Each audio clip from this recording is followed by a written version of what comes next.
Salutations, Dufos. This is your fabulous leader, the Queen of Shade, coming to you again with another special presentation. I am enjoying myself immensely, talking to all of you, getting to know all of you that have supported me these last 5.5 years in my career as the Queen of Shade on social media. So now it's my turn. It's my turn to talk to you. It's my turn to get to know you. It's my time and my turn to show the world how wonderful each and every one of you actually is. And with having said all of that, I have someone very special I would like you to meet. Now, this person in my life needs no introduction, but you need to know who he is. We've been friends for many years now. We met on social media and we clicked. We actually speak on the phone, we chat, we talk, and it is all love. And today I can't wait for you guys to hear our conversation because he's got some spicy things to say. He's got some juicy things to say. And there's a particular story I'm trying to get out of him. So without further adu, I would like to introduce you all to Timmy 2 times. Wave, say hi. Look at you. I'm so mad. You better not clam up right now. You better give me no because wave. I wanna be on level 10, but before when I start, can I cuss? Yes. All right, Timmy motherfucking 2 times, y'all, baby. I am here, baby. What's going on? I just had to make sure before I let it go, baby. Oh, man, let it go. Okay. First of all, we're going to talk about that shirt. Why are you covering it? Okay, tell us about this shirt. Because Timmy got skills. He got skills. Child, this is my roommate gave me. This is the woman's shirt. It looks good on you because of your frame. I just made it work, baby. Yeah, it looks good on you because of your frame and your body. Tell him how tall you are.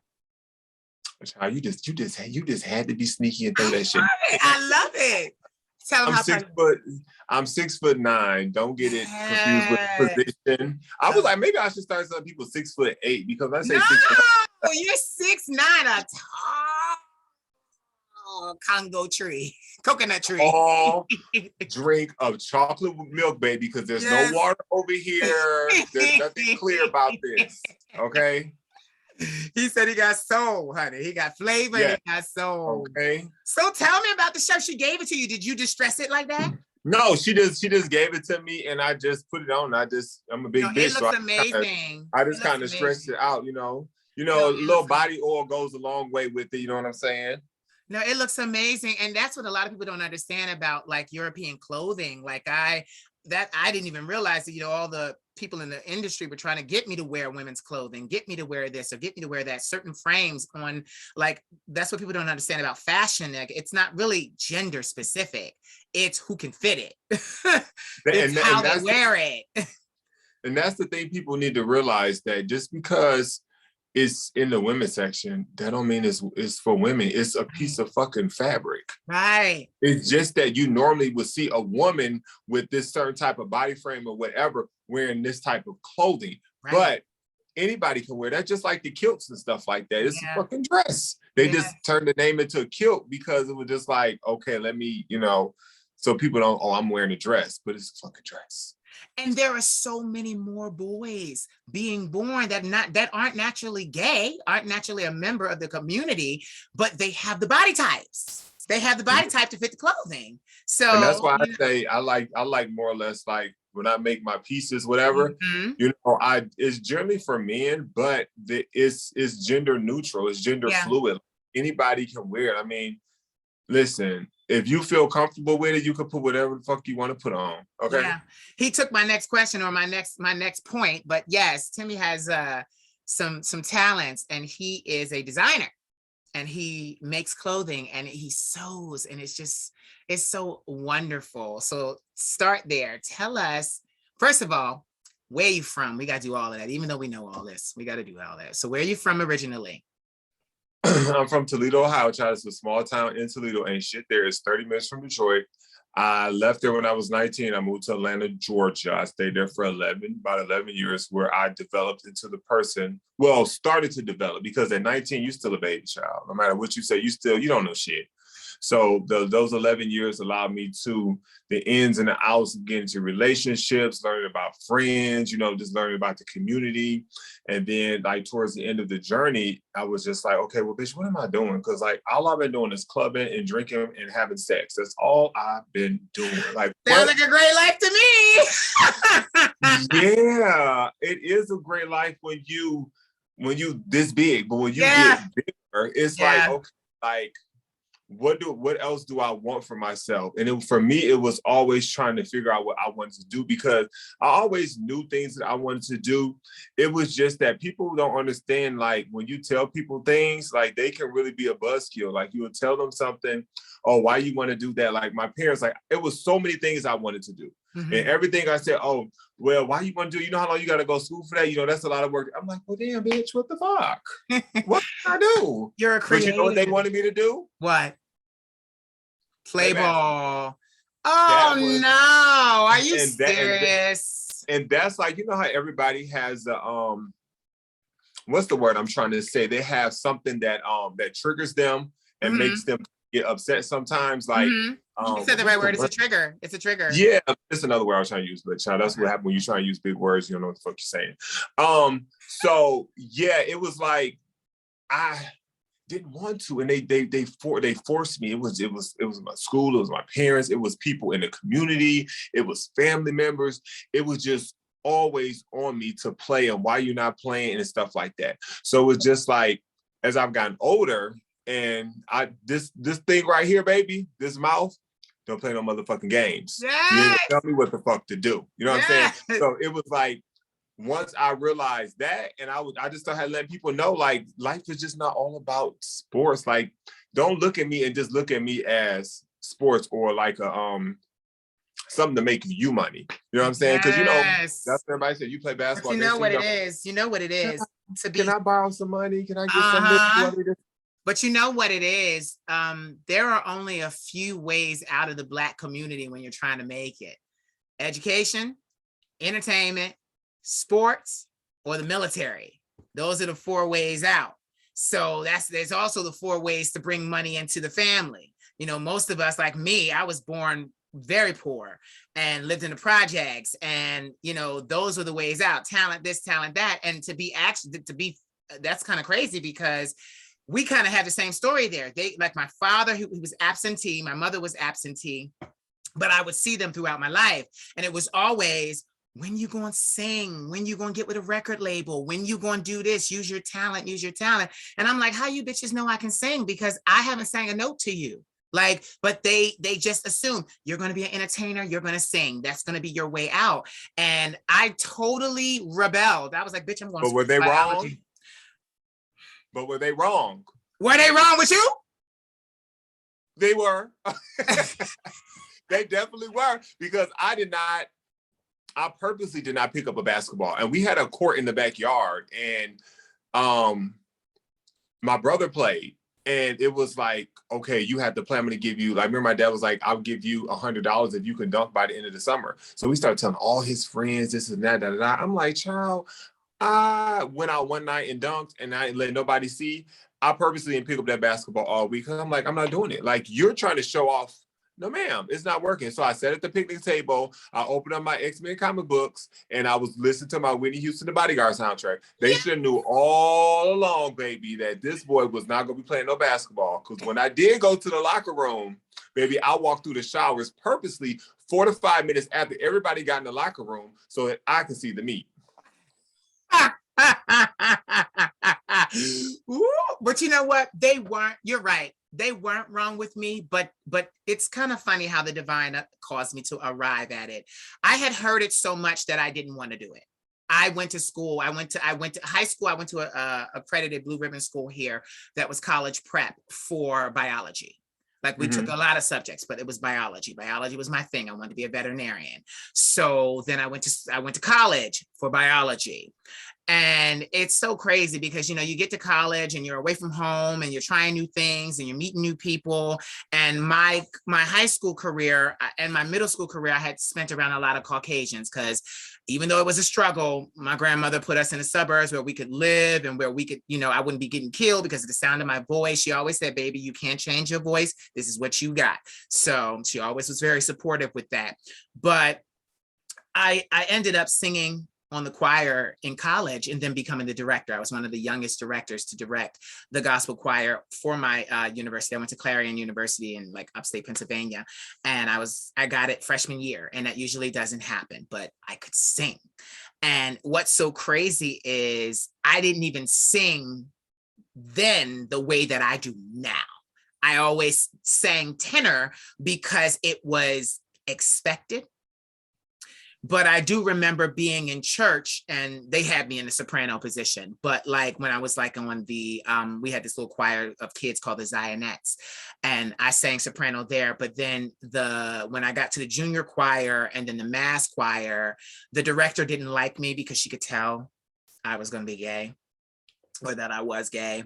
So she just always made it very hard for me. So she always stick with the men, sing tenor, though she knew my range was well above that. So I had a lot of things to deter my wanting to get into music. Plus my father, every time he saw me, not how you doing, how's life, when you gonna sing, when I'm gonna see you on BET, when I'm gonna do this, when I'm gonna do that. I was like, fuck you, I'm going to do biology. But then what happens is, we all know this, we've talked about it before, when I was diagnosed with bipolar type 1 PTSD from my childhood and acute anxiety disorder, I had to be medically withdrawn from school.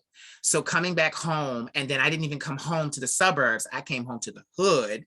So I was back in the hood. This was a shell shock for me because I was used to trees and ducks running around and deer and all of this shit. Now I'm in the hood and the only thing running around is niggas. But yeah. I'm sorry, I'm not triggering you, am I? No, I'm not. Oh, don't say that N word around me. So turn around, and I came to this as a last resort. It was, my dream is broken. I don't know what I'm going to do. Maybe I should use what I have naturally. And that's exactly what I did. And it was the only reason I started, because I did not want to work in customer service, making $12, $15 an hour for the rest of my life. And literally, it's why I started. It's the only reason. It's the only reason. To this day, it's the only reason I started. Now, I am enjoying the success. I am enjoying the knowledge that people know that I have and possess these gifts. But if it wasn't for like my psychiatrist that said, well, maybe you should use them to kind of heal in therapy as well, you know, record yourself. Like she was always trying to get me, when you gonna work on music? My psychiatrist, and I'm grown, and I'm like, child, please, like I ain't got the money for this. I ain't got this, I ain't got that. My family ain't gonna support me. And she kept saying, so one day I turned around and I recorded my first Queen of Shade video. It was 15 seconds. I had on a blue hat. And I said, I'm the biggest thing to hit the gay community. I said, so all of you haters and hatresses are going to have to fucking deal with it. Adapt, adjust, cope. And it went viral with the help of Talk Gay with Faye, because he shared it and it went viral. Shout out to him. I love him. It went viral. And that was the start of my career. And here we sit. So anyway, you didn't play basketball. So instead, you picked up a sewing machine. Please talk to us about that, because I have seen your clothing, and you make clothing that that you can fit, and B, that's amazing. Yeah, I mean, I've always wanted to like sew, but I used to sew, like I used to take old white t-shirts. I used to cut out the shape of a T, 2 pieces, and I would hand sew them together for my little moose stuffed animal I had. And I would make him shirts and shorts. And nobody really knew this because I would do it and I would just put it in my drawer or whatever. So it was kind of like, so for me, you know, I was always tall. I always saw nice things, but I didn't know how to match. I didn't know anything about fashion. You know, and then a lot of, when I got older, like things didn't fit. So I always really had to shop at like the big and tall section at the dealers and Macy's, child. Hated it.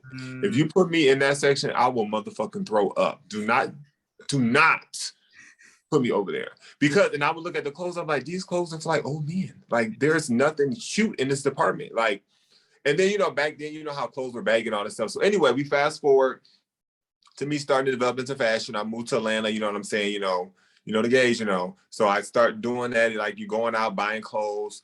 And right before I left to move to New York, I had bought a big sewing book, and I was like, I'm gonna teach myself to sew. But I was like, I didn't know how. Like, who's gonna show me? I was reaching out to a lot of like a lot of the drag queens there. No response back, or you know what it was. It was, what you gonna do for me, baby? You gonna come and suck the, you know, it was always, you know, something in turn. So I was like, what the fuck? So I moved to New York, fashion capital, and Well, I was Paris like, is the fashion capital. New York just claims it. well, fashion capital of the United States. Fashion capital of this country that's only 400 years old. Paris is the world's fashion capital. Well, for me, that was the fashion capital because I saw like everything. Like coming from a small town in Ohio, like everybody wore Wranglers and Levi's in a college t-shirt. Yeah. So I started doing like the graphic tees, and one of my friends was like, "Bitch, you're not gonna be doing this. Like you know, you just playing. Like you need to go ahead and pick up a sewing machine because your visions and the things that you're creating is not words. You have to express it with creation." Yeah. And my mom had a sewing machine from a garage sale, and I got it from her when I went home. I shipped it back, and it sat in my closet for 6 months. Oh. And I was just like, I don't know what to do. Like I was so nervous. I was so like, I didn't know what to do. Like, I really know what to do. So it was this guy that I met off Jacked. He came by, child. I was thinking I was gonna get my back blew out, child. But in return, he showed me how to thread my first sewing machine. Oh, he showed you how to thread your needle. He showed me how to thread the sewing machine because he went to fashion school. Like, I forgot what fashion school he went to. So once he did that, like, I just started to like making stuff. I started going out buying all this expensive fabric. Yeah. Because other people always tell like you have a very expensive taste. Because every time I would grab something, I would look at the price. I'm like, what the fuck? $45 a yard? Yeah. And then I would mess all of it up. I would have to throw it all in the trash because I didn't know what I was doing. Right. So then I just started watching YouTube tutorials, and I had a couple people that would show me little bits and pieces, but they weren't showing me the right way. It was like, oh, we just gonna show you how. Like, I need to know exactly how to do this. Like, I don't need you to play with me. So I was like, fuck it. I'm just continue trial and error. So I just start like just making stuff. I started with, I think my first thing I made was like a pullover hoodie like this. I made it was like a gray one, and it had like the little thumb sleeves, so you can put your thumb through here and it come all the way down. I saw it. I remember you put a picture up of it and said it was your first. Yeah. Yeah, and I just started from there, and you know, I haven't stopped. How long have you been sewing? This year makes about I want to say like 4 years, going on 5 years almost. I want to say 5, because it was like right when I started my clothing line from my graphic tees. So I have a couple of those graphic tees, mind you. You said should have wore one. Damn it, I got it around here. I ain't straight, but $20 is 20 motherfucking dollars, baby. You see, I always love talking to you because I know we're gonna have a good conversation.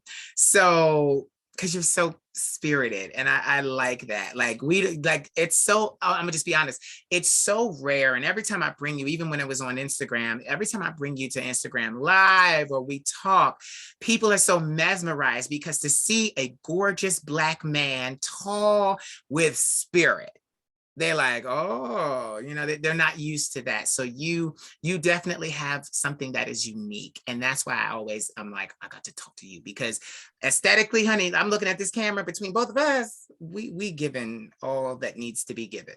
Like we are giving all that needs to be given. So get this. I'm so mad. So you don't live in New York anymore. Tell these people where you live. So I live in Los Angeles, California. Well, actually Inglewood, but it's Los Angeles, California. I'll be moving shortly.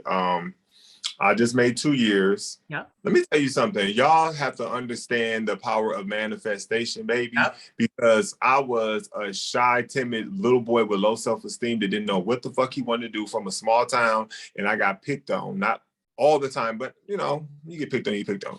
Yeah. And I always knew that I was destined for something greater than just being in that small ass town. Mm-hmm. And I knew that I always wanted to go to New York and I always wanted to go to California, but I knew that New York had to be first and then it was going to be California. However, I ended up moving to Atlanta by default because that's when my parents kicked me out when they found out I was homosexual. So then, you know, that, but you know, everything happens for a reason. I was glad they did because that was my introduction until doing what I need to do, you know? So, yeah. You know what? So many of us are so tough. I got put out too. And the crazy thing about mine was all of my aunts and uncles on my grandmother's, like all her children are gay and lesbian. And they put me out still because I was determined to be myself. I was determined to live as a homosexual. I was determined to have men. I was determined to be me. And all of them were in church trying to pray it away, trying to fast it away. And I tried that and almost died. So I realized it didn't work because I was very, very skinny. I became emaciated. I had to go in the hospital, all the whole 9 yards. And I realized that, okay, this ain't gonna change. So maybe it's not a demon. Okay, maybe it's not a demon. Maybe it's just how I am. And you know, it's so crazy what they intend for bad actually makes us stronger. Like, but tell these people how you moved to LA and didn't tell nobody for a year. I'm calling you and calling you. You ain't telling nobody you was there. And then I'm like, I call you and you like, girl, I'm in LA. I'm like, what?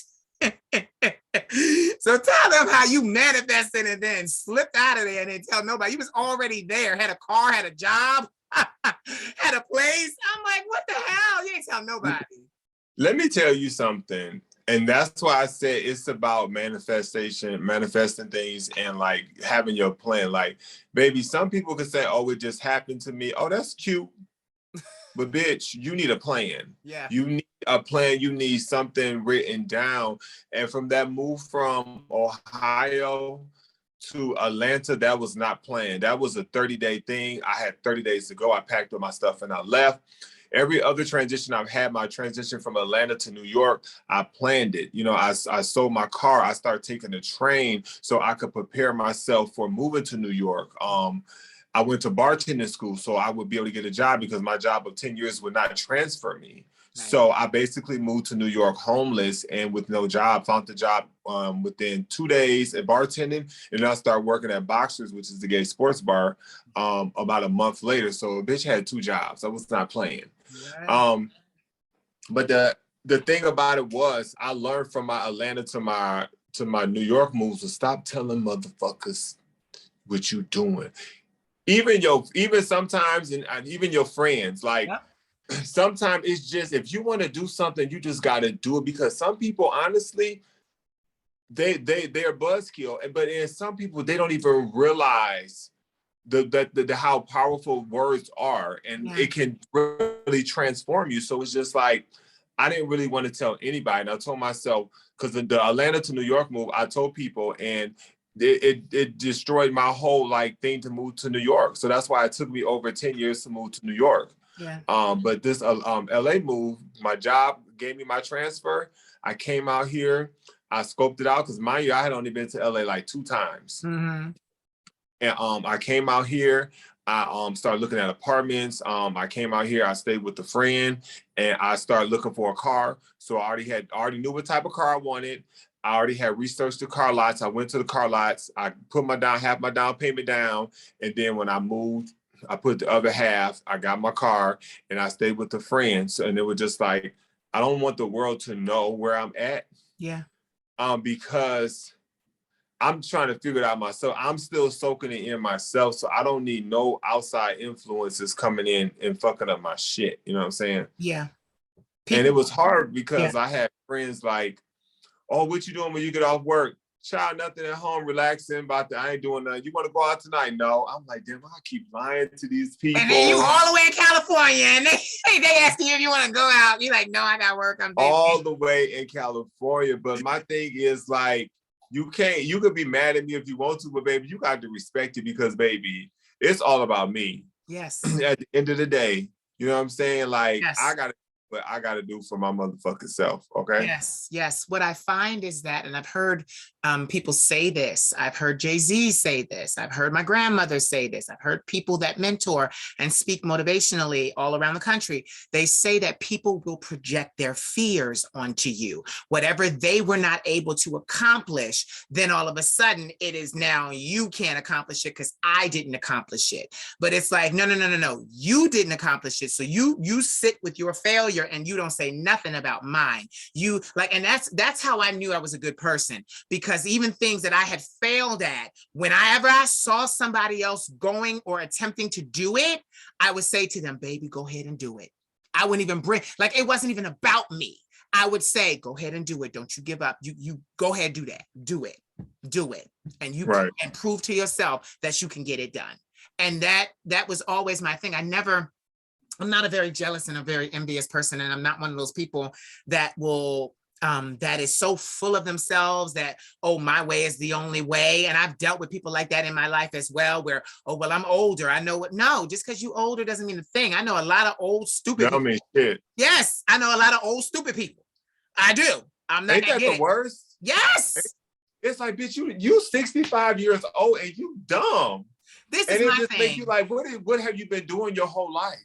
My thing is this, you're 65, 70, you're 50, and all you learned how to do was pay bills? All you learned how to do was work a job? That's all you did with your life?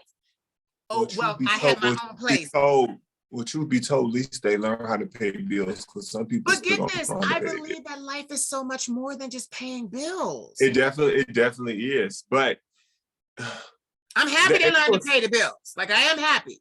But that was something that I told my mom and my dad the other day. I was like, that's something I really wish you guys would have instilled in me.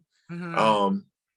I mean, because my parents are very creative, both of them are, but I really wish they would have instilled more love in me. If I would have got more hugs when I was younger, I would have got more I love you. I would have got more, you can do it, whatever you want to do, even though like, child, that boy ain't gonna be able to do that. Let me do it. Let me be the one that fails so I could see. And also you guys start teaching your kid about finances. Teach your children about finances. Like, because, and then it's sad. Some of us grow older when we become adults and we pull our fucking credit report and you didn't find out your mom and they got a whole water bill, a light bill. Yeah. Mine didn't do that, but I've heard the stories of the parents using their kids and then fucking up this shit. So like you already starting off at a bad start because you got stuff on here from your parents. Yep. And then you ain't gonna want to take them and sue them because they're your parents. But it's like, I tried. Nobody would help me. They wouldn't help me. Yes, I did. I was in college. Yup, I tried, but they wouldn't help me. They wouldn't help me. That's sad. Yeah, because they didn't want that person to go to jail. But see, what you just unearthed something about me. Like, I don't give a fuck if you family or not. Like, and that's one thing my family tries to hold over my head. Oh, she's so selfish. And I'm like, it's not selfish. What did Jan Levon's aunt say? It's self-full. I got to be, I'm not supposed to be full of nobody else. This is my life. My life, like there are so many things that I have even to this point done in my life that my family will never do. Never do. And to be planning to leave America and live in France, like, and not, bitch, what I'm coming back for? I got my own platform. As long as the internet exists, I'm fine. Like, what do you mean? And then to be successful there, like, there's a lot of things that I pursue because, and it's sad that I'm motivated by the failures of the people around me. I'm estranged from a lot of my family, but I know the stories. I know what they did. I know what they didn't do. I know. And my thing is this, somebody outside revving their engine. You can get from point A to point B without being mean or manipulative or evil or doing something covert. Like I believed that I could get to the next level in my life on my own. And one thing, I like what you said, I didn't understand finances either. I didn't. This Queen of Shade experience has taught me so much about finances that I did not know. And, you know, I instill what I have learned in my nephews. And it's just like, you know, like even the other day, he had a little bank situation because he was new. This was his first bank account. He had a little bank situation. And I was like, no problem. You got to call them, explain to them what happened. Like my thing is what my grandmother taught me was that, you know, even when you're paying bills, you may not always have it at that moment, but you don't run from it. You don't hide from it. Call them and make a payment arrangement. You take care of that shit. Yep. Exactly. Call them and make a payment arrangement. Tell them when you'll have it. Tell your friends, "Shot, I can't go out tonight." Exactly. You ain't even got to give them. I'm just not feeling it. I can't go out tonight. I can't go out tonight. Take care of your business. Yep. The clubs and stuff is going. I mean, that could have been the night you could have got a nice piece of meat, a piece of tray, whatever. That's okay. There's plenty more out there, baby. You can get it another night. Stay your ass at home. Yep. Turn on Netflix and take care of your business. Yeah. And besides, you don't want to have to entertain trade in a car or a motel. It's nice to have lights. And look at you. Well, listen, we ain't those are good stories. Look, we ain't get there yet. But it's not like my thing is to like even okay, I'm gonna be very candid. I've had 14 years of therapy. For the first 6 years of therapy, I lamented and cried and was angry because I didn't have money myself. My grandmother supported me. And I wanted the money in my hand and I was prepared to work for it. But with bipolar, type 1, PTSD, and acute anxiety, I could not work for it. And that was the thing. Like some people would say to me like, well, you created this whole empire. You built this whole hub. You did all of this. And you mean to tell me you couldn't work a normal job? No. I couldn't work a normal job. Even my psychiatrist was like, you have to perform in the vein where you belong. You can't go out there and do what everybody else did. You need, like, when I'm done this, I need the downtime. I need the recovery time. And that's what people don't see and don't understand. I need that alone time. I can't just go and go and go. My grandmother gets so upset because I haven't eaten in days. And she will be like, and it's not because I don't have food. When I am like this, I am like this. There is nothing more important to me because I finally found something that I was good at. I'm just going to be honest. I found something that I could do. Coming from a poor home, coming from poverty and failing at college and failing at different things, failing at relationships, never having a boyfriend, all of that stuff, failure after failure after failure. I never felt like I succeeded at anything, but then came therapy and then came the Queen of Shade.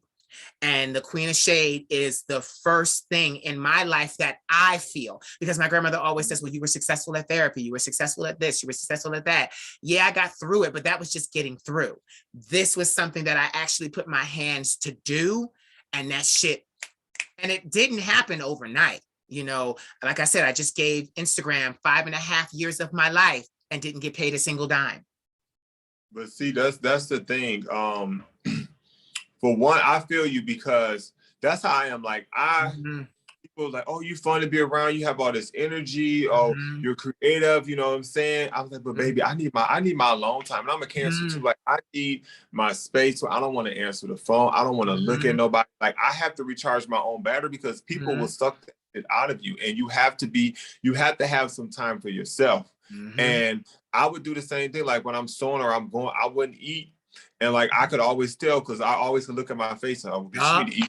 You looking like you looking yes. And then I would be sewing, child. You know how many times I literally almost pissed on myself because I didn't want to get up. So that's something that you have to stop doing. Like you have to like, you know, even though you into something, you got to take a break. You gotta nourish yourself because you know those could lead to like problems. Other issues, down the road, complications. You know I'm gonna be honest. I'm still working on it in therapy. But I have a lot of energy, and to do this, I feel so alive. And that's the thing. Like so many people, you know, you have bad habits. I have an addictive personality. Let's just put that out there. And I get that from the hereditary mental illness. I have an addictive personality. So I knew that the sex wasn't going to last, or I could get hurt, or I could get sick, or I could do, you know, and I had that one crazy summer where I just went overboard. I'm excessive. I do everything to excess, Tim, everything. So that one summer of 2008, I slept with 85 men, one summer. Like I do everything. Yes, Tim, I do everything to excess. I thought my track record was hit, No, baby. Tim, no, Tim, no. Just, I do just think, just think if you got paid for that. Everybody says that. Everybody was like, bitch, you could have made movies, you could have did all kinds of shit. But That ain't for everybody. Yeah, it ain't for everybody. But like I am prone to excess. So I had to replace those habits. I'm celebrating in August, I celebrated 9 years of celibacy.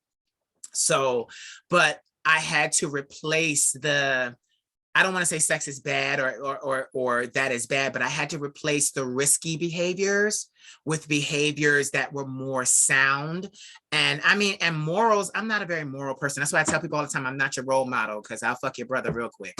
But you know, like, I'm not a moral person. I'll fuck your brother real quick. I think you are a role model, but role models aren't for everybody. You have a specific lane of people that you are a role model for, right. And you help. So I mean, I definitely do think that you definitely are a role model, because I mean, all your videos and stuff are very inspirational. Even though I like when you go off, you don't go off often. I know, I changed it. When you go off, baby, those it sticks just like grits, baby. It sticks. I've heard that. But, you know, like I had to replace the negative behaviors, or that which I thought was negative, risky, with things that I could get away with. So the Queen of Shade became that my obsession, as well as the gym. Those were the two things that became my obsession. I literally, like my grandmother will tell you, I didn't go like best friends, family. I haven't seen anybody except for the people in my house. I lived chained to this desk for 5.5 years.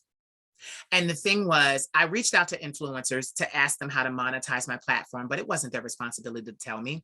I did a lot of reading, but people, they want you to do well, but not better than them. And I did understand that. And I did understand that there was a lot of competition, and what I had wasn't exactly cookie cutter. I understood that what I had was very potent and very powerful, and that a lot of people wish that they had the abilities that I have and that I can do. So I did realize that, but all I knew how to do was just create the content, work. And even to this day, in hindsight, because hindsight is 2020, I don't regret any of it, because now I'm sitting here on 22,000 pieces of content that are originally scripted and written by me and performed by me. So now that I'm trying to fix my money situation, I got all this content. I got 3 terabyte drives full of all that content. So now I can, with help, people I got money people, they're like, okay, well, now you got to do this, you got to do this, you got to do that. But one thing I also like about it is it kept me also independent. I don't want to be with a larger company, because, one of my buddies said this, his name is Trap. He's an adult entertainer. And he talked about working with the studios. He said, you can work with the studios, you sign your disclosure saying that you got your money, but don't sign an exclusive contract with them, because then once you sign that exclusive contract, and it goes for all entertainers, you no longer have the ability to push your brand for life. You are always an ambassador of that brand, whether you stop working for them or not. They're still contractually, you're bound to them. You can't go off and use the fame and notoriety you got while with them to do your own thing. It's a breach of contract. So I was like, yeah, I knew that. So it just had me in a space where I was like, listen, I need to own this myself. I walked away from several modeling contracts. I walked away from several music and record opportunities, and my A&Rs, they said, you crazy. Like, you trying to do coffee shop, and we trying to have you singing and selling millions of records around the world. And I'm like, yeah, but what's the price? What's the price? What's the price? The price didn't equate for me. Like one thing I love about being the Queen of Shade is, though this is a character, and I love what I interviewed Darnell Thomas, Miss Sipping Tea with Miss D, the other night, and that was a key. Ooh, you got to watch that. But what Darnell Thomas told me and what he instilled in me was, this is an illusion. This is you're a trans illusionist. And that this is, an act. But at the same time, this act still has a lot of characteristics of who I really am in it. And the reason why it has that is because I was allowed to develop it myself. I didn't have to bring in a team and they say, well, we want your hair like this and we want your image like this. Because a lot of people don't understand when you get into Hollywood and entertainment and acting, they own even the image, the way that they present you to the world, the image, everything. I've known so many people that didn't trademark their names. The Queen of Shade is trademarked, and I'll get into that, but they had to change their name. They had to go by their middle name. They had to change it. They couldn't use their own names anymore because when they walked into the company corporate situation, and that's what entertainment is, it's corporate America, and a business, they forfeited that because they didn't think to do that on their own. Honey, I trademarked the Queen of Shade. I trademarked Bjorn Dufault, my name. I trademarked my name before I changed it, which was Kali. And then I trademarked my last name Dufault by itself. So I remember you showed me, you sat on the phone with me and you showed me how to trademark and copyright t-shirt designs. Yes, because it's so ownership, Tim. Ownership. That like you work hard for what you got, and you don't want nobody coming in and taking that shit away. That's basically what it is. And like, it's so crazy. I can say this and I don't have to say allegedly because it actually happened. I met a designer by the name of Jacinta Ligon. She's an amazing designer. I was trying to work with her, but at that time I didn't have a coin. So I couldn't really work with her because she was pricey. She was out of New York at that time, and she had connections because she had designed for celebrities. And I'll never forget, she got mad with me. I never heard from her again, but she called me one day when Black Stilettos came out, and she heard Black Stilettos, and she said, how would you like to go on the road and be the opening act for R. Kelly?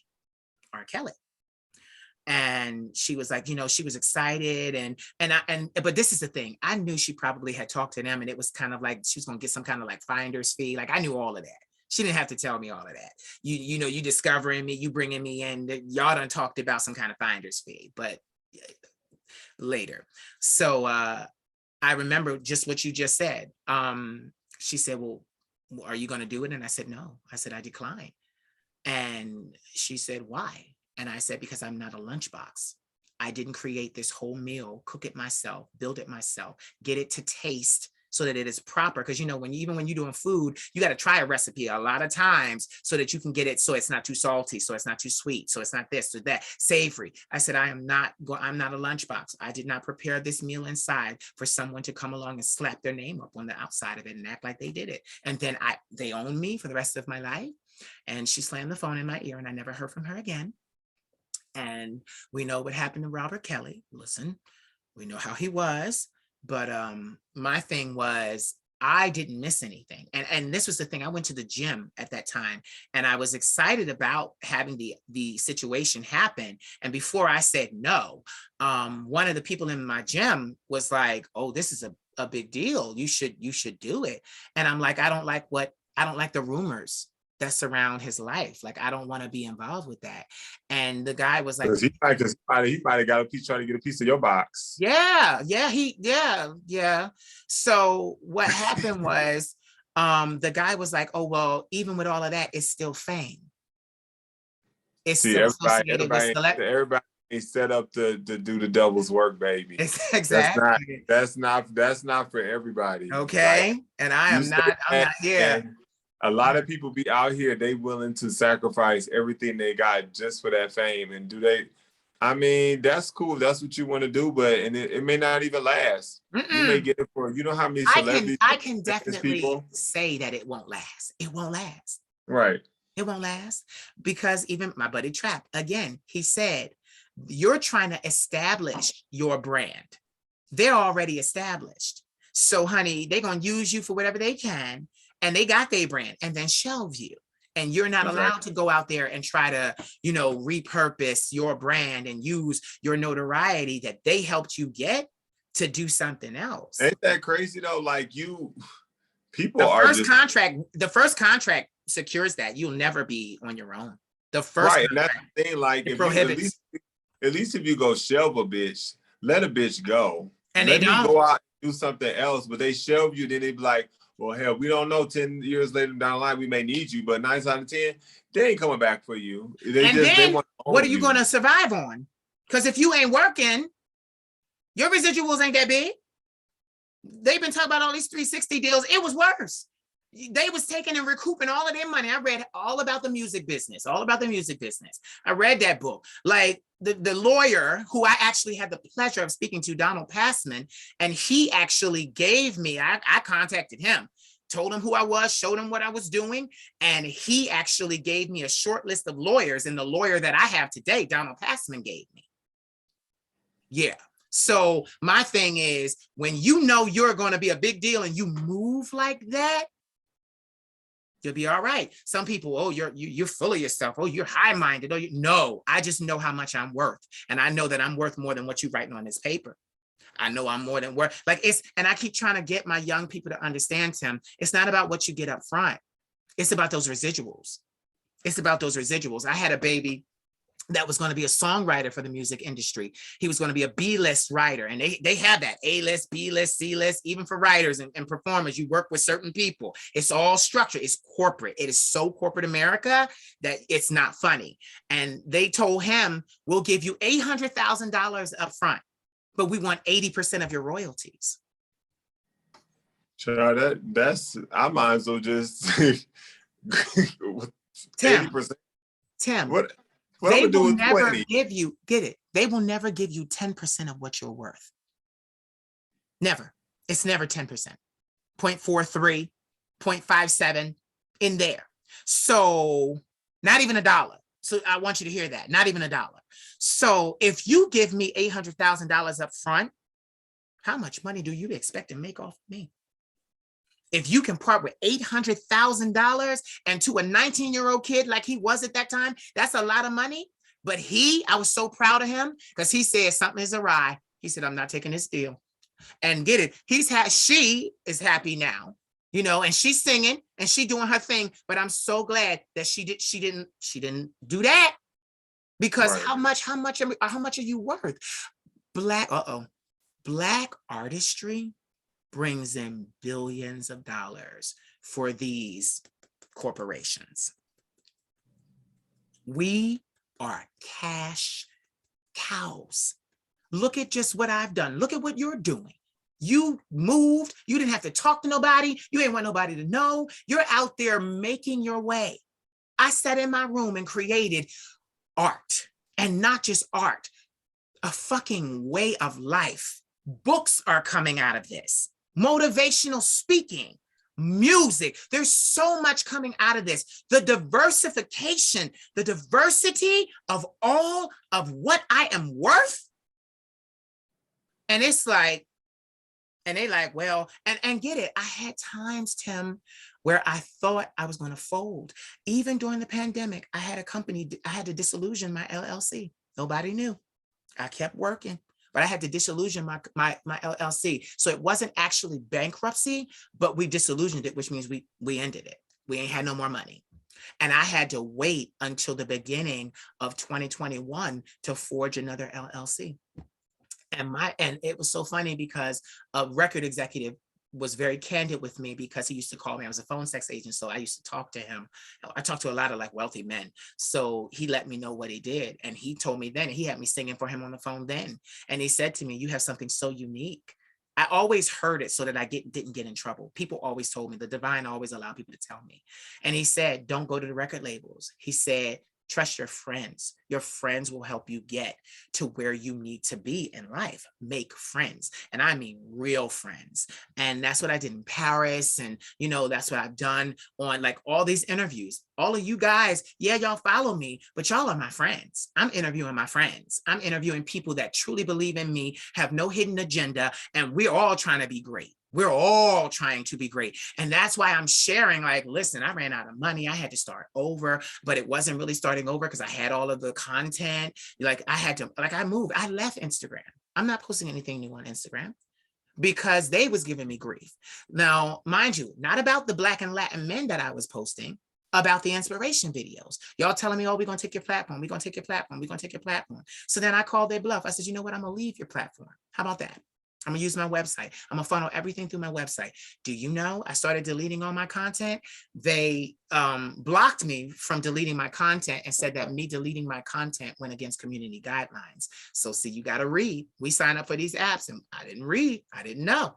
So that was the first thing they said. Then just like on the iPhone, a facial recognition screen popped up in Instagram, had me taking my head and tilting it up and tilting it down and tilting to the left and tilting to the right because and then sending to them to make sure it was my black ass up there deleting my work. And I'm like, yeah, it's me. Yeah, it's me. I'm deleted. So I turned around and I was deleting my work. And then I had an epiphany. What was it, last night? And the divine said to me, no, baby, don't delete it. Leave it there. I'm still getting followers, hundreds of followers every single day. And all of that work, it's 5.5 years of work that I did. There's 43,000 posts. There's 43,000, 22,000 of them are my videos. The rest are men. I made a hub and I plan to do it on my website. I even started, but then this bright idea came to me and I was like, and this has taken off. And you know, though I didn't get money and I'm trying to fix that now, I got the respect and the appreciation of a lot of people. So I know big people in big places that are willing to sit down and talk to me like you are doing and give me the validity that I need. Oh, this bitch know what she talking about. Yeah, this bitch know. Like you said, you're a role model. You may not be for everybody, but you're definitely a role model. So now that we're having this serious conversation and we sitting here real serious, we need to segue because we talking about the industry and we could talk all day about this, but I want to add some lightheartedness into this. There's a story that I want from you that you started to tell us on IGTV, which is why I brought you on here, because though I saved the IGTV, I wanted it in this format. You like to travel. This is a parent. I need you to tell me about the Dominican Republic. Tell me. So you've been to the Dominican Republic and you have hinted at some escapades. And well, I'm just gonna say it like this. I don't travel as much as I want to because when you got dreams, aspirations, and goals, baby, I don't need a passport full of stamps. Right. I'll take the occasional trip every once in a while, but I'm not about to be doing all that. Right. So basically, this is like right when I first moved to New York. And one of my friends was like, you know, let's go. I can't remember, was it around for his birthday? I think it was for his birthday or something like that. Anyway, so I let him plan it because him and his father used to go all the time, whatever. So they would rent like an Airbnb and because they would like to stay out in the spot. Like, don't nobody want to stay in the hotel. Like, I want to stay in the hotel because I'm trying to be good. Y'all was like, no, we want to be among the natives. Yeah, like who wants to stay in the little villa? No, right. no. So we go, and first I'll just say it's just like a hood here in the United States. It's like just full of Latin, just beautiful Latin.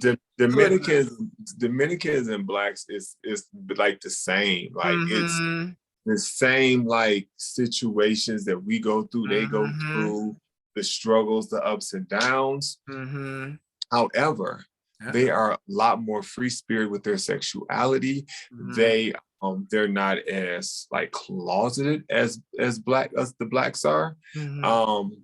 And it's a fair game, baby. Like, I didn't know what to expect when I went. I bought me some liquor. We walked around, and it was just the moment you hit the streets, it's like moving to a new city and going to a club for the first time.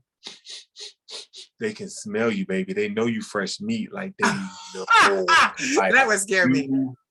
they can sense it, and then being that you're not from there, and they can look at you, the way you dress, the way you talk, they automatically swarm on you, because it's just like, first they think that everybody from the United States has money. They don't really some of us save for these trips, but they plan to take all of your money when you get there. How they plan to take all our money? What they gonna do? They plan on taking the money because, like they say, honey, it's an old time saying, sex definitely does sell, baby. And they, from the way they converted, it's like they be charging like $20, bitch. It's $20 a converted American money. $20 for what? Be specific. Whatever you want. Stop playing with me. I'm telling people I'm going to pay for it. I love escorts and all of this stuff because I want a professional. You telling me I can run to the Dominican Republic and buy everybody? Say, honey, I can buy and sell you. And that's what a lot of people do, because that was my first time going, but my friends, one of my friends regularly, he would go, you know what I'm saying? And like he, you know, him and his dad would go, whatever. And I'm not a paymaster. I never have been. I probably never will be. But you know, if I get older and I still ain't got no man baby, and it's like I see something I want, I got the coin. But as of right now, I'm not paying you for anything. And that was my I pay. So I want everybody to see this. I pay. This is what got me into trouble, because I went against the guidelines. You can't expect to get something for free. You have to pay. You know what I'm saying? And you can't just, whoever you think, no matter who you think you are, you can't go into somebody else's job or somebody else's profession or somebody's livelihood and expect for you to get something for free, because it don't work that way. Unless they tell you it's free. You don't go in there thinking it's going to be for free. So that was like my whole principle. Like, I'm not paying for anything. And we would walk down the street, and like they would just swarm out. They would just come out of, like, it was like roaches. Like they would see you, like they would see you walking, and they would be walking one direction. And these are men? These are men. They would turn around. Gorgeous men? All ages, yes. Listen. And they would, like, I'm going to the Dominican Republic. You would you and I gonna go. We going. But see, that's why I'm saying, that's why you don't go into the resort, because you're not gonna see it in the resorts, because they live there. That's just like wherever you live at. Like, the homeless people and the homeless people are not gonna go on a grocery store or stuff like that, because they go kick them out. So the resorts, they already know that these people are prostitutes and escorts, so they're not going to allow them to come into their establishment, because they steal, they cause all type of like crazy situations. So that's why you stay on the street. So as we were walking, like, it was just one incident, we were walking, and the guy acted like he was tying his shoe. He purposely acted like he was tying his shoe till he walked up on us.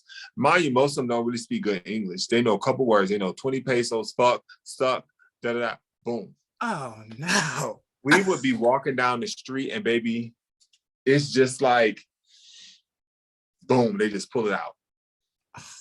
They would give you the preview, like, before you even ask, they would just walk up to you and just pull it out. And the police would be like, no, y'all can't do that on the main street. And that's the thing, the police are with them. Like, the police support them. Like, you can't go down there and disrespect them, because the police will get you. Because remember, this is not your country, and really, they don't really like Americans. So, like, you're not going to go down there and fuck with their people. Listen, everybody was selling. The police officers were selling. The tattoo artist was like, yo, if you come get this tattoo here, we'll give you a happy ending. I was like, well, if the happy ending ain't coming from you, I don't want it. And mind you, he had on some great jogger pants. The meat was just hanging out. I'm just like, oh.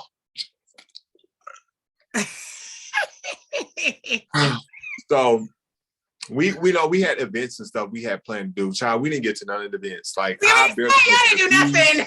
I didn't go to the rainforest. It was so much going on, child, that we actually came back like 2 days early, mind you, because I ran out of money. I had went well over my budget. I think I was only going to spend like $500 or something extra. It was like almost like $1,000, whatever. I was like, I gotta go. Like, this was not supposed to be that type of trip. Like, and it was for me, because I get a little loose with my coin, you know what I'm saying? Like, I'm buying people drinks, tipping. I'm a very heavy tipper, because I've worked in the serving industry and stuff like that. So Right. we went to there's this one guy, I'm gonna have to send you his picture. Okay. I'm sure you know him. I'm sure you follow. I think because you giving him a Fit Boy shout out before. Yeah. Damn, you know And what they called. You gave him a Fit Boy shout out. You know. listen, Ah! child, I see you. So he was actually, my friend's like, we're gonna go to a bathhouse. So the bathhouse had like a store in the front, and it was just like all these nice, like sexy clothes and stuff like that. He was working there. I talked to him. I took a picture with him and everything. He actually lives in New York now, which Okay. his English is not the best, but whatever. So we get there, and I know who you're talking about. the bathhouse is like a club. Mm.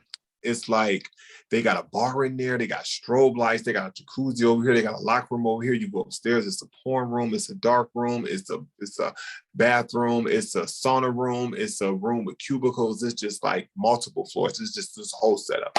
Mind you, that's not where I wanted to go. I wanted to go to the spot that, I mean, it was cute though. I mean, because it was nice, it was clean, it was like a nightclub. It was literally like a nightclub. They had the like boom, boom, boom,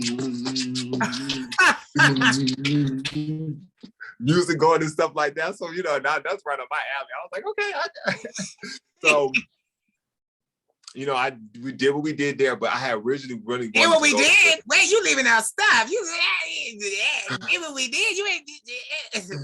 So I had met this guy, and we went to the Was he beautiful? Little See, that's my thing. I'm a beauty.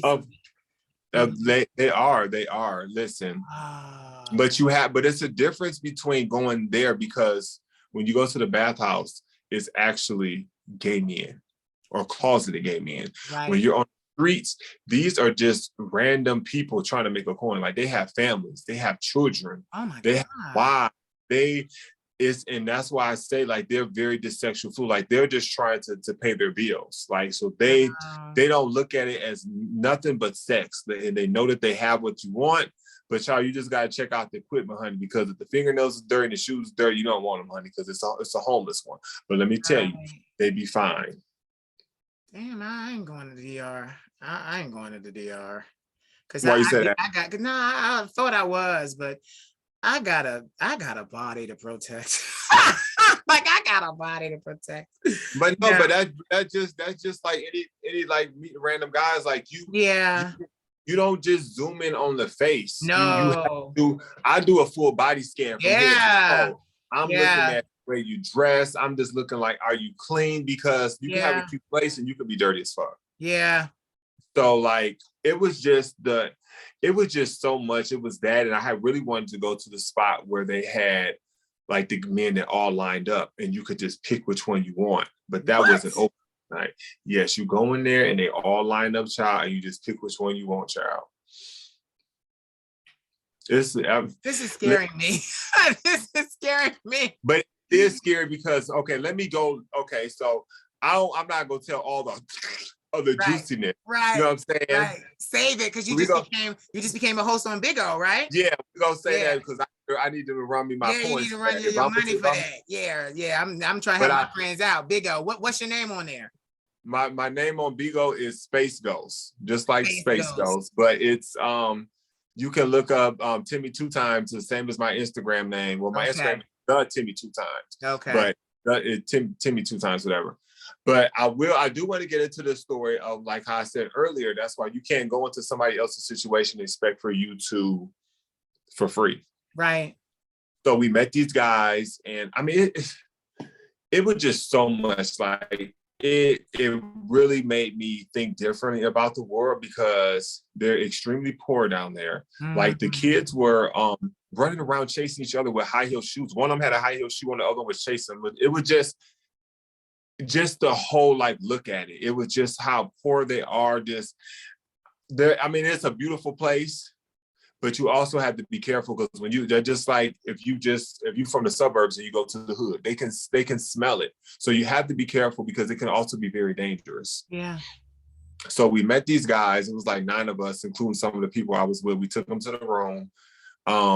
We had a little exchange of, we had a competition. Right. See who had the best skills. You know who won. Thank you so much. Thank you. No pictures. So after that, Maya had told him, I was like, you know, I'm not paying you, but we got liquor and stuff like that. We got food, whatever, you know what I'm saying? I'm thinking they said yes, child. And my friend was like, bitch, how you know they said yes? They don't even speak English. Right. I was like, okay, whatever. So I ended up taking one to my room. I was gonna get me some, but I was so drunk, all I could do was lay there. So I was just there holding him. He was looking like, what the fuck? So he ended up, and then my best friend had somebody in his room. So the guy got up and left my room. He stole all my pesos. He stole a copy of my passport. Because we were told to not take your passport around with you. You were supposed to like hide it somewhere, because sometimes when you're out and about, the police and stuff will like, you know, ask you like, you know, where you from, just to make sure, and just look at your passport and stuff like that. So he stole my pesos, stole my passport. He left. And he was like, he came back knocking on the door, was like, you know, you owe me. And I'm like, owe you? Like, we already talked about, we're not paying. I'm drunk, so my best friend is handling all this. But I'm on the couch, but I can't get up because like I'm just so wasted.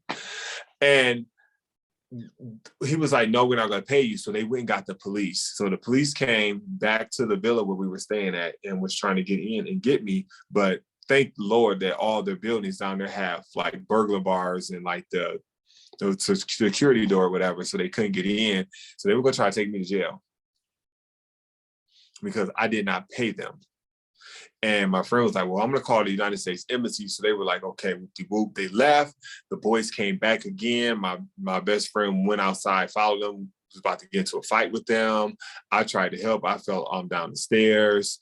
It was just a whole mess. So then the next day we saw them, and my friend said, I'm going to beat his motherfucking ass. Well, if we see him out. So we saw him sitting on the bench. There you go. You're like, what you gonna do?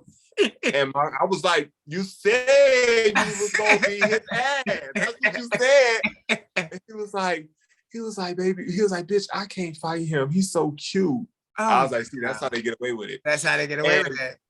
It's very tricky down there, because even with that incident, I don't even know how I gave them my number. But they after they have you or get a piece from you, they give your number to the other people down there. So I had random guys from there calling me, and then they give your address. So I had random guys coming up to the room where we were at, and because it was like an apartment complex, the Airbnb, whatever, trying to get in. So you have to be very careful. That's why a lot of people. That's why I'm not going. You know, if I go, I'm staying at the resort. They would stay at the resort. But baby, I listen. I don't have time for that. I'm born for adventures, and I'm a big bitch. That ain't no adventure. That's danger. That ain't no. It definitely is. But baby, listen, that was an experience of a lifetime. I learned so much. Yeah. I just. God. See, no, honey, I'm a high-priced madam. If I pay you, you will speak some damn English. You will come in my house. You will take a shower. You will put on the terry cloth robe that I have for you. We will sit down. Yeah. Yes. This is ambiance, darling. Ain't nobody. Because you're not fucking me. I'm fucking you. Anyway, I'm a blouse, so you not fucking me. I'm fucking you. Come on, blouse. Yes, I'm a blouse. So you ain't getting this cat. I'm getting your cat. So I like to ambiance, draw it out. Like, yeah, you can do that when you on your own territory, honey. But when you on somebody else's territory, you can't all that. But you know what? You're absolutely right, because during that summer when I had that exorbitant amount of men, they came to me. I never went out to them because I knew I had to be on my soil. I had to be on my territory. I knew where everything was. They did not. So it gave me a competitive advantage if anything happened. But like, even when they came, like I would show up at the door. You know, I was really heavy working out back then. Turn around and I would show up with, I had brand new underwear, brand new socks. I even had one guy that I really let my guard down with. He came back to my house for a second rendezvous. Bitch, I take your clothes off and you wearing my underwear. So he stole your shit. Yeah. I'm like, oh my God. And get this, to this day, I still talk to him. He's an amazing guy. I ain't sleeping with him. He's an amazing guy. You know, he must have some good kitty, child. He did. Baby, that's the second time he was talking about something. I thought we was just gonna talk. I said, we did talk. I can't. But see, that's the thing when you go on vacation. It's like I don't want to do all that. You have your rules and your regulations when you're in the comfort of your own home. But when you go to a different place, it's almost like you also put on a different persona. Like you become someone else because you're free, you're off work, you don't know anybody, let loose and be free. A lot of men And do. then there's A lot of also men this, do. this A lot of men yeah. do. I And know it's a lot of also wealthy like when men you that go on go to the vacation. Latin communities and Latin countries to leave their wives and have the men. And they pay masters, honey. However, I'm not one of those. Yeah. If I want something from somebody, baby, I can go out and get it here. Yeah. It was just because I was there and the opportunity was literally thrown in my face. Yeah. I mean, how could you like turn it down? You know what I'm saying? When it's, basically thrown in your face. I mean, I definitely would go back again. I definitely would. I don't know if I would do it the same way, but I would definitely go back to visit again. I got questions. But you just do they use condoms? Why didn't have sex? Okay. I didn't have sex. Okay, yeah, okay, good. Because no. Child, I don't know. Prep, that was 11 years ago. I don't know if prep was 11 years ago, child. That was like, oh, you tried it? That was like. Did you say it was 11 years ago when you first moved? Oh no, you lived in Atlanta. No, when I first moved to New York. Yeah, so it was about like, I want to say about like, I don't know. Dang, it's been that long now. It's been about 5 or 6, maybe 7. Yeah. Damn. Yeah, time flies when you're having fun. You know what's so crazy? When I went to Paris, I met one man, and like he was interested in fucking me, and I was a blouse, so it wasn't gonna happen. So we just jerked off. But I didn't. My friend was like, "Did you have fun? Did you Because my friend. It's so crazy because I went to Paris and my friend, I was sitting there in the middle of his floor one night having a fucking conniption about like work and modeling and things like that. And he said to me, you Americans work so hard. You don't know how to like let your hair down. You don't know how to have fun. You don't know how to just relax. You don't know how to love. Like he said a lot of things to me, and it caused me to remember, like, and I never forgot that. He was like, you gotta take some time and fall in love. And he was like, love doesn't have to last always. He's like, you love him, love them. And I was flipping out about, no, I need to do this, I need to do this. But I was so that way because I was like, I need to get back to the States, take care of my family. I got bills I got to pay for my family. I got to, like, and he was like, you're here for you. You're here for you. You have to take some time out for yourself. But I mean, the love aspect, child, been there, done that. If it happens, it happens. But I don't want love now. It's one of those things where like it's fun while it lasts, but child, that time could have been meant for something else. And after you've had several of the same experiences of you being with somebody and you thinking they're gonna be the one, and you have these months, because most of the time it's just months of fun, and then you're back to the same situation. So it's just like, I mean, what's so funny? We as gay men, it's very hard for us to have relationships. I mean, we have some monogamous, we do. We have some open, they're poly, and pan and all of that. And it works. They find somebody else that they can do the things with, they can have their aspect. Right. But for the most part, the only thing exciting to a man, like the only thing better than pussy is new pussy, No, I definitely feel you. I mean, relationships are hard, whether you're heterosexual or homosexual. Yeah. But when I say pussy, I mean boys. I call boys. I know what you meant, child. Yeah. But it's just listen, I feel like when you younger, have fun, have relationships, do all that stuff. But when you get older, baby, it's time to get to the bag. And if you already got your bag, then baby, then whatever floats your boat. But if you still are on a path to success, then if the relationship comes and it goes with what you're doing, then you make it pop. But if it don't, you know what I'm saying? You got to let it go. I mean, good dick is good dick, good ass is good ass, baby. But it also can come with a whole bunch of other shit that you don't want to deal with, as far as like money, time, emotions. I mean, it's a whole plethora of things that it could cause. And sometimes it's just, you just gotta, don't sit around waiting for nobody. You know what's so crazy? I spent the majority of my adult life fighting mental illness and working hard. And I was saying to, I interviewed a famous fashion model yesterday, Dionisio.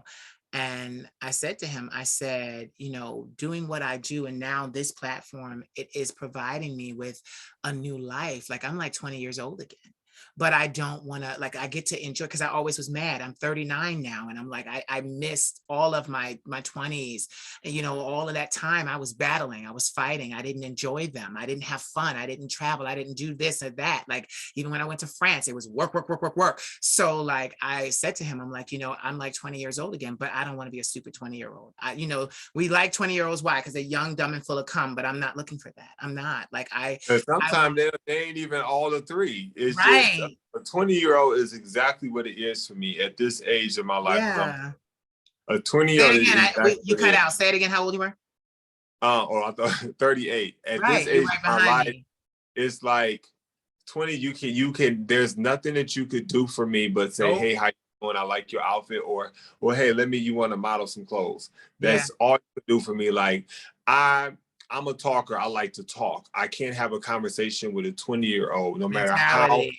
how many cars they have, how much money they have. They got their own place. It doesn't matter. Like the conversation and the life experience, it just doesn't match for me. Like I need Yeah. somebody that's equal with me Yeah. to convert, even to have sex with. Like that's just too Yeah. long. Like come over with that little bitty fresh body. I'm like, baby, this thing is well seasoned and well rounded. Yeah. It's the difference Be careful between though, because them boys out Midwest, they 20 and this 25, and they huge, big child. body, corn fed. So be careful. Down. They gonna grab your little 6'9" ass and put you over their shoulder. You're gonna be in trouble. And the day they do that, baby, I would definitely welcome that. But in the meantime,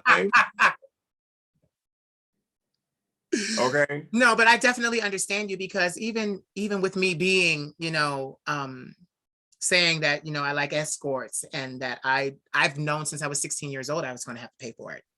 I've been saying that a lot, and I talk about it in therapy. But it's not that I knew that I was going to have to. I wanted to, Yeah, because that's the big difference because to be honest with you, people say what they want to say about escorts, but yeah, if there was nobody paying for it, there wouldn't be any escorts. So yeah. like They my get like paid my to keep up their listen, bodies. They get paid to do everything. They get paid to right. keep their nails clean. They get paid to keep their feet clean. They get paid to know how to sois gentil, you It's a know, how business. to eat, and yeah, and restaurant, and look like they your nephew and or your But boyfriend, you see, know. Yeah. right. But see, the thing about it is with that is you cut out the middleman of the Mhm. situation. You see what you want, you pay for it, you get it, and you go on about your business. I don't Nope. have to rest up and Nope. buy a nice outfit or go get cocktailed up and go Mm-mm. to a club to look for somebody in the Mhm. hopes I find somebody, then to Mhm. take them home and find out they ain't got what I want, it's not Mhm. gonna work or we not Mhm. compatible. Baby, Mhm. you just wasted hours. You know what's so funny? I'm a teacher. Like that's what I do. So I like to, like, my thing is my situation, because I'm far too talented and in depth to just be like sex anymore. Like I was in my 20s, even when I did that summer thing, I was in my 20s, and I was trying to make up for lost time. So that was the thing. So I'm the type of person where I'm calling you an escort, but I'm not calling you just to have sex. Get dressed. You know, we're going to a museum, and then we're going to have lunch, and then we're going to see a play or see the ballet. Like I want the Mhm. experience, That's two, and and that's know it that's that's ends. even that's even more of a coin, But get baby. this, but see, I'm not afraid of that. No, I definitely make it. not. Like, And you that's know, the like I whole. make it. I make it. You got all this money, I can't take it with me. I ain't got no children. I ain't got no children. That's My true. cat, like, what the fuck? I ain't got, look at this. I'm worth millions of dollars. What Millions was of what, dollars. where was the last? When was the last time you did this service? Um, I've The been mic's celibate. on. I've been celibate for 9 years. So Now we still counting these years, baby. I'm need you to go ahead and bust this pipe open, child, and put plain like it's only so much porn one can take, baby. I mean, I've done a whole year, but ooh. But you know what it was? I was focused on building this because this is the thing. I'm not like a normal person. I built something that will pay me until I'm 80 and 90 years old. So it's nothing for me to tap a young 27-year-old, 28-year-old on the ass and say, oh, you're cute. Let's go out. You know, like that's no, like, No, and I know I what you definitely, want. and it's definitely, it's like I said, there's definitely nothing wrong with that, baby. Yeah. Listen, everybody has their own thing that works for them, baby. It Yeah. works for you and you're happy. I By am. I'm all means. addicted. Tim, I'm addicted to work. I want to go out. And that's the thing. I don't go out much because I'm always in my head. I'm always communing with ancestors. I'm always communing with spirits for other people. I'm always writing music. My uncle from the other side is helping me write my next album. And, you know, I got so much going on in my head that, you know, when No, I yeah, definitely, I you get understand. it? Yeah, Yeah, like because I'm a busy bitch. that's okay. That's how I am right now. It's just like, I get friends hit me up all the time. Let's go out. Let's do this. I'm Like, like, I'm not there no more. Like I used to mm, live for the club, but it's just like I I'm tired of working for somebody else, first of all. yes, I feel Like I you. want to have my own shit and I have to make these, I have to, it's sad that it's taking me to this age It's coming to though. realize It's that. coming because listen to your mentality. It's Yeah, coming. but it's coming. But I wish that I would have done it earlier. But everything happens when it's supposed to happen. And I mean, it's hard. It's hard telling my friends and stuff, no, I can't. You know what I'm saying? Like this, and that. Like I'm about to be in the same boat as you. Like I'm trying not to like even like entertain no men. Like I just don't like. There are some things that are more important. And honey, my thing is this. You got to understand something. I'm not just calling no escort to come here. I'm trying to get a $4 million chateau in the countryside of France. You know, like I'm trying to do real shit. Then when is he coming? Oh no, he's not coming to my house. Because see, in my house, I have all of my belongings, all the jewels, and all the things that I have amassed from my travels and from my work. No, no, no, no. We're going to the south of France, to the Riviera, and we're going to stay at a villa and do that shit. Like you're not coming to where Mhm. all my awards and all my no, no, no, no. No, but the thing about it is, Tim, it wasn't supposed to happen before. And you're right. If it was, it would have. But your mentality, like that's one thing I used to, because trust me, I used to be in therapy. Oh, it should have happened sooner. I wasted it. All my Right. contemporaries in music are 23 years old, 21 years old, and here I am trying to sing a song at 39. But what I know, what I know is, honey, it's worth more than It's the experience, and it's just yeah. like I said earlier, some things happen to people just by walking down the street, and but Mm-hmm. most of us bitches got to work for what we want. Yep. Yep. So No silver spoons over here. I was brought home from the hospital in the projects and slept in a drawer. And that's not that's inspiring to me that's where I started and look where I am. I'm like, oh no, I'm not. And that's another thing. I'm not gonna just pick up anybody. Like I'm not just gonna pick up anybody. Like exactly. no. Because my thing is this, because get this, instantly to even be seen. Look at what I'm doing with the men on my page. To be seen with me is instant notoriety. Instantly. And that's the thing. So, like, and that's I hang out with guys for that reason. You you trying to do something in your life, you want something, here's a jump start. Shine the light. That's what I do. That's what I enjoy doing because it will help them at 26, 27, 28 get there faster. There were many guys that told me, you showed me on your page and Hollywood called me, they put me in a music video. They did this, they did that. I booked a fashion show. I did this, I did that. And it's only going to continue to get more and more and more as I continue to transcend. So that's why I was like, you know what, I'm going to leave all of that on my page because they're going to look at all the men and all the men going to get opportunities. Every single one of them. Opportunities. So And what, that's what I built. so what you saying? So what you saying is you kind of phasing out Instagram? Yeah, I'm phasing out Instagram as So far that's as what it's.